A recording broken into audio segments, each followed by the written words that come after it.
I was hoping that you were going to go a little more like, no, me knowing you, I would know that you would not be offended by that. And it's funny because my other co-host that I work with on the radio was watching me watch this video, and he was listening, and he was like, oh, you hate this guy, like whatever. And I was so frustrated because I was like, actually, I don't. And it's funny because I didn't even know who the guy was until I started scrolling his profile. I was like, oh, I follow him because I'm so used to seeing his workout content versus him actually talking about other subjects, right? And it was funny because what Laz was saying was more frustrating to me than anything this dude was saying, because I was like, that's such, and I think it's because I consider myself a strong woman, right? I consider myself kind of alpha in the way that I carry myself, at least in my day-to-day. But that doesn't mean that I necessarily run around. I think that's work.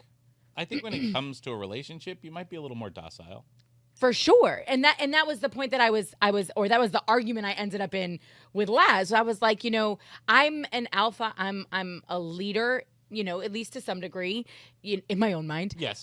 Every day. Thank you for not making me say it. Yeah. That was just disrespectful and rude. You don't come up with one topic on this show ever in life. I lead this podcast. Okay. That's one example of me leading. Yep. She's in charge. My God. In charge of what? In charge of what happens when we're sitting on this couch? Pretty much. You might be in charge of what happens in this office, but when it comes to this particular podcast. That's what I said. I'm going to throw my phone at him. Do you see?